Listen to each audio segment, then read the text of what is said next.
Welcome back to a part 2 video of comparing the models of eXp, Real, and LPT. Now we're going to be diving a little bit deeper into the revenue share opportunities at every single one of these brokerages, but a little bit different video here than what I did comparing the other 3 brokerages, because I'm going to go actually a little bit more in depth in terms of what you particularly should be looking at if you're comparing brokerages. Now this may be a little less factual and more opinionated. Again, as I said in the other video, I have about 3.5 years of experience at eXp, a little over 3 years of experience here at Real now, and technically really no experience outside of just talking to a few agents that are currently at LPT, as well as looking at the model that they have presented. So really what I'm going to be doing is breaking down what revenue share model may make sense to you. Now, let's say you're a new agent and you don't know what revenue share is, or maybe you're not a big fan of the kind of industry-leading real estate model that eXp, Real, and LPT are kind of unveiling and have been really for the last 5 to 7 years of revenue share and stock. I'm here to tell you that it's certainly here to stay. Now, if you looked back in kind of the history of real estate brokerages, you know Keller Williams, we all know RE/MAX, we all know Coldwell Banker. A lot of those are franchise models, meaning that they aren't owned by the agent. They are separately owned based off of the office of where that particular brokerage is located at. I actually filmed an entire video breaking down profit share based on each single office. Your profit share, which pales in comparison to revenue share, your profit can technically vary drastically from one Keller Williams office to another. Now, just like KW, Coldwell Banker, and RE/MAX, they're all franchise models, meaning they operate individually based on where they're located and where that particular office is at. Now, the new model that has generated with eXp, Real, and now LPT regarding revenue is the revenue, meaning all income that is generated, has the potential to be then given back to its agents. Now, obviously, there's a cap here, and I'll get to that in a second, but there's a huge difference between paying out revenue versus paying out profit. Now to jump into things, eXp Realty unveiled revenue share, really the first of its kind in the real estate industry quite a few years back, and they really haven't changed their revenue share model. It breaks down to be essentially if you attract an agent or bring on an agent in the company, that's now a frontline qualifying agent. If they cap, you're going to be able to collect $2,800 of the $16,000 that they pay eXp. Now, continuing down the line, if you build up to have 5 frontline qualifying agents, you now are collecting off of your second tier, meaning that first agent that you collected $2,800 off of. If they decide to bring on an agent and that agent then caps, you can collect $3,200 off of their $16,000 cap. Now this continues to tier down, requiring 10 agents on tier 3 to collect $2,000, 15 agents on tier 4 to collect $1,200, 20 agents on tier 5 to collect $800, and down at the bottom at tier 6 and 7, you actually need 25 frontline qualifying agents to unlock tier 6, but you collect $2,000. And at tier 7, if you have 30 frontline qualifying agents, you can actually earn up to $4,000 of their $16,000 cap. Now really since the last 8 years at eXp, there's been one major change to the revenue share model. It's tier 7. Tier 7 used to require 40 frontline qualifying agents, and now it makes it a little bit easier at 30 frontline qualifying agents. But the difficult part here is eXp is at 90-ish thousand agents. They've grown tremendously within the last 8 years, but have kind of stagnated at this point. A lot of their growth has slowed down substantially.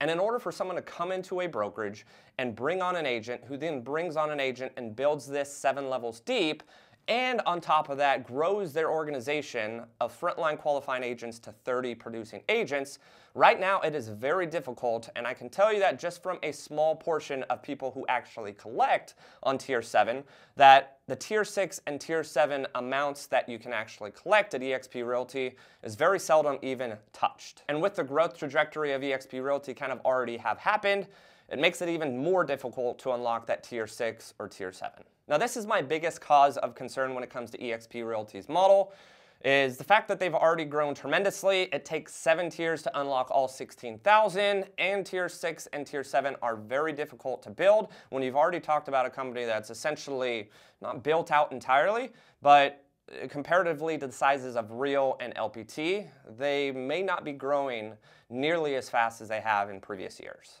So let's jump over to Real Brokerage, which is really the second brokerage that unveiled revenue share and stock. Now, I can tell you firsthand, because I had experience at eXp as well as now I have experience at Real, there's plenty of people that didn't like what eXp had become. And a lot of those agents love the opportunity that now, hey, there's a second brokerage to compare to. Now there's a second brokerage that is publicly traded, that has revenue share and opportunity to grow wealth, and has a tremendous culture to be basically built from the ground up. I joined Real Brokerage at about 1,100 agents.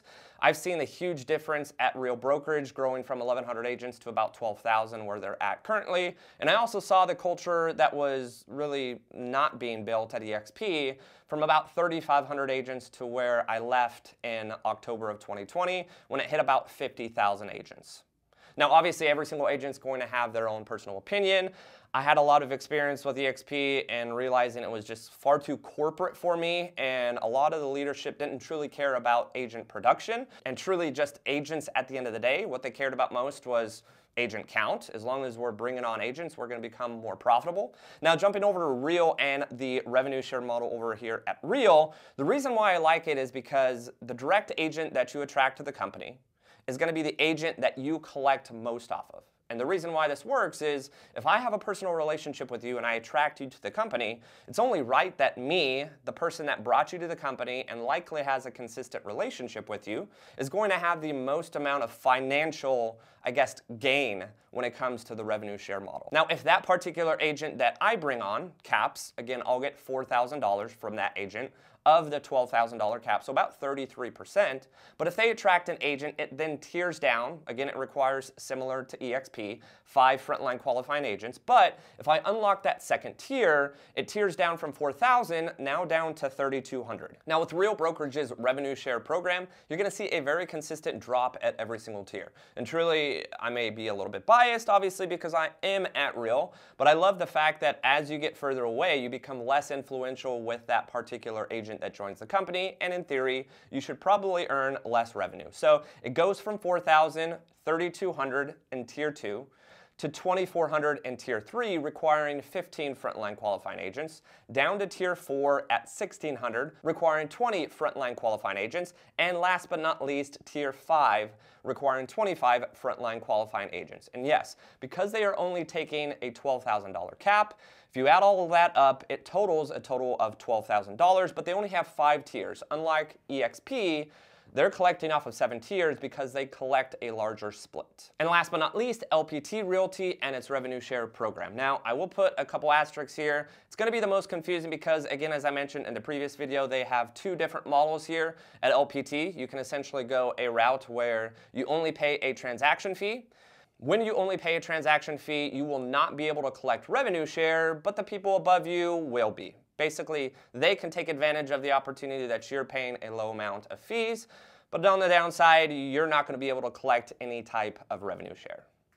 Now, on the flip side, if you do opt into more of the split route, which is 80-20, $15,000 cap versus eXp's 80-20, $16,000 cap, the bad news that I have for you when it comes to LPT is they immediately cut revenue share in half. Now, comparatively to eXp Realty's model, if you built a similar organization and you built it 30 agents deep, you essentially could collect up to $16,000, all $16,000 of the cap from each individual agent on your tiers 1 through tier 7.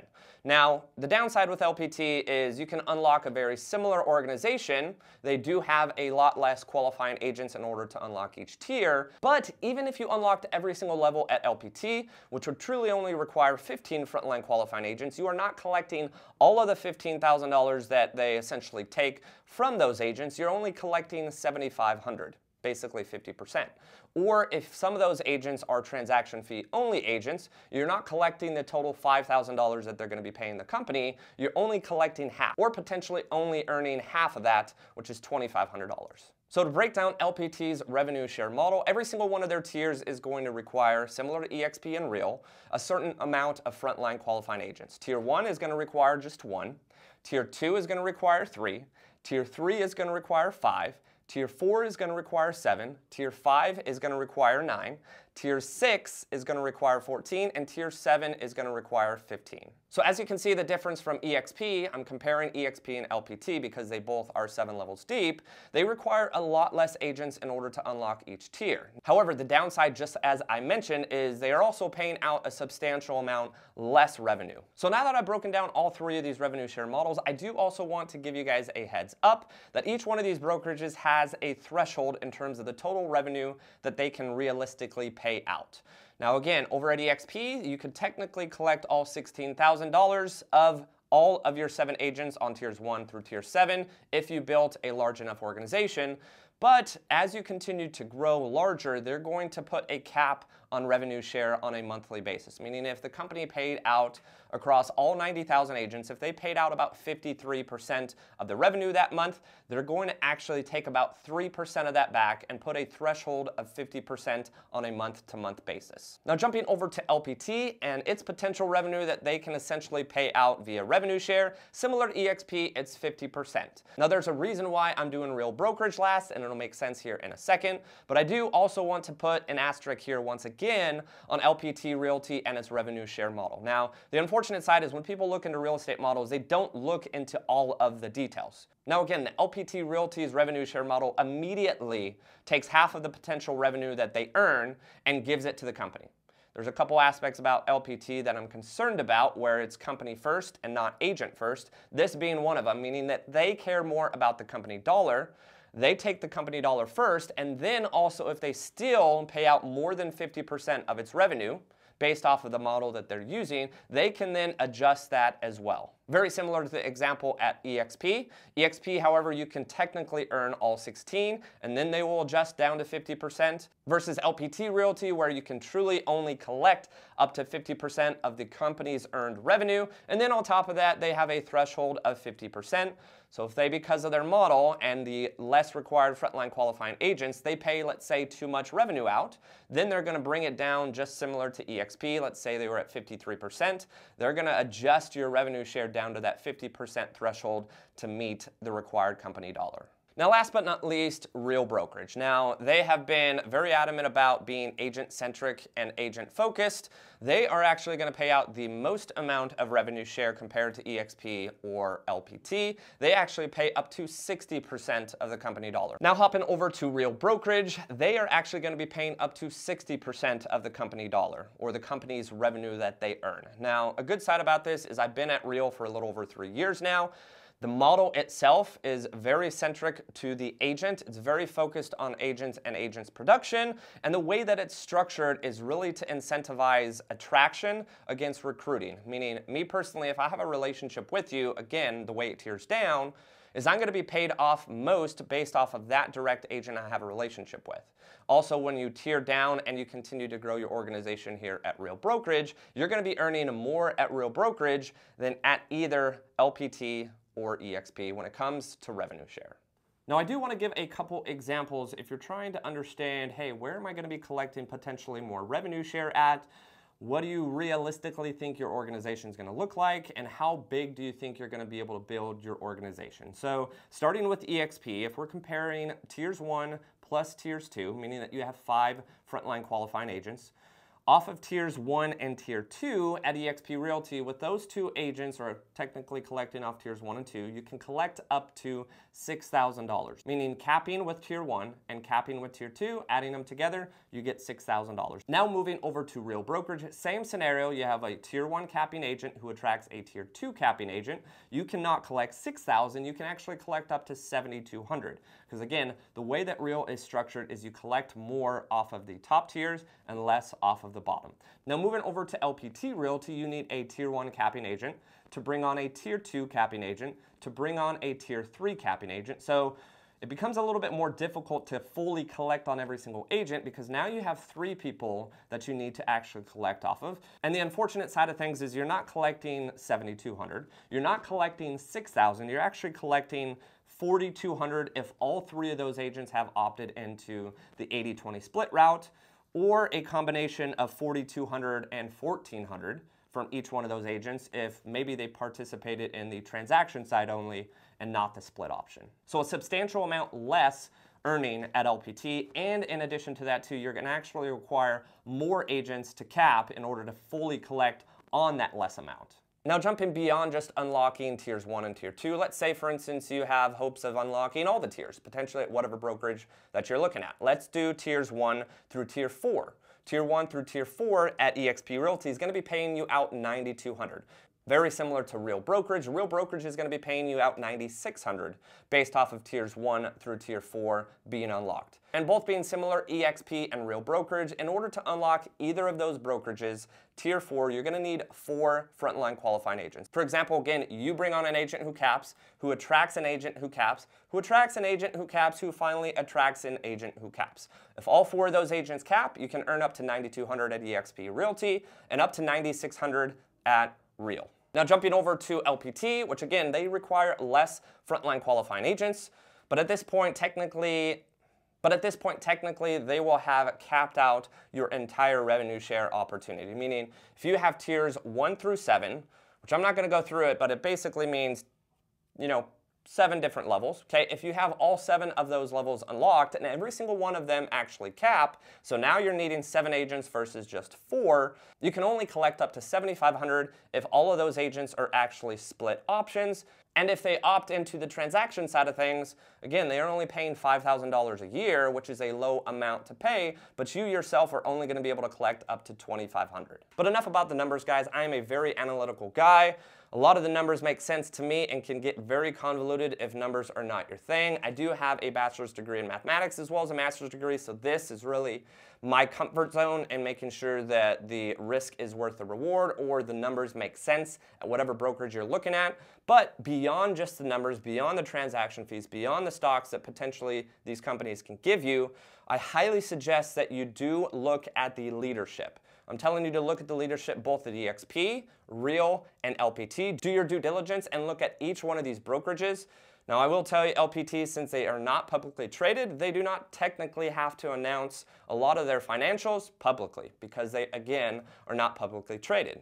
If we want to fast forward a year or two, maybe they potentially can get publicly traded. There's no guarantee and there's no reassurance. There's no 100% chance that they will. Only time will tell with this video whether or not at the end of the day they do. But I suggest, again, one of the big aspects you look at is leadership. Also, which both of these videos can help you tremendously, hopefully, in deciding, is make sure you're looking at all aspects of the model. There are a couple comments that I've made in this video that people may not be aware of. For instance, LPT, they actually require you to pay your cap first, and then you get paid revenue share, rather than you getting paid revenue share at the gate.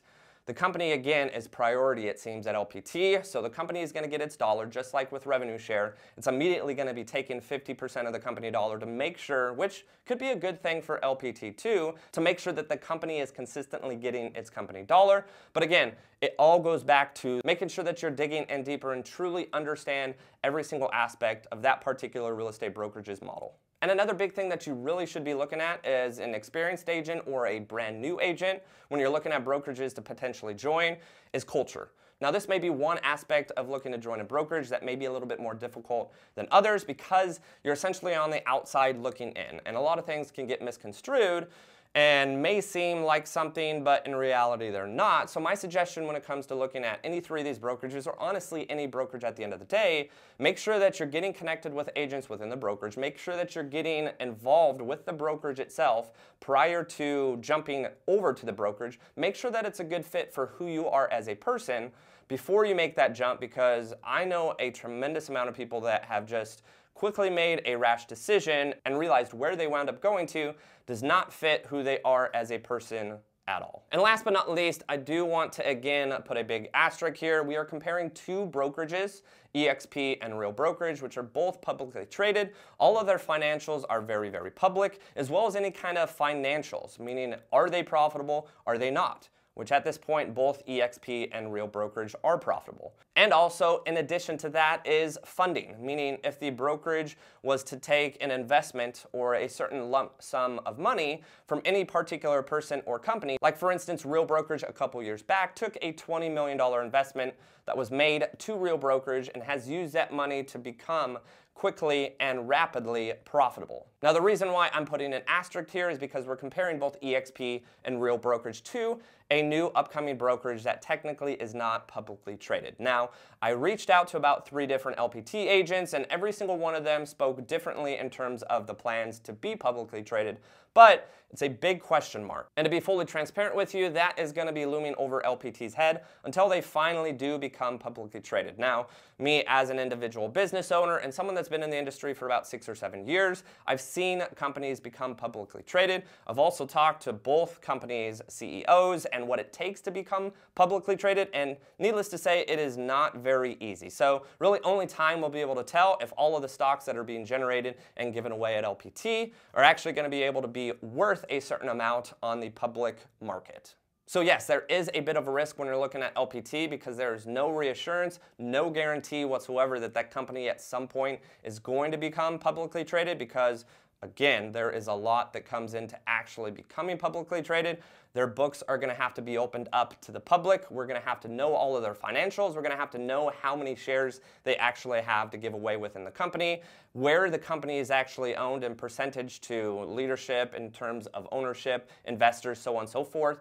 And there's just a lot of big question marks when you're comparing a company that's financials are not technically needed to be public because, again, they are not a publicly traded company. Now, if you do have any more questions about any one of these 3 brokerages, or you are interested in potentially learning more, feel free to leave a comment in the comment section below, or reach out to me via my email or Instagram in the description below. Thanks again for watching, guys. Make sure to like and subscribe. It really does help. And stay tuned for the next video.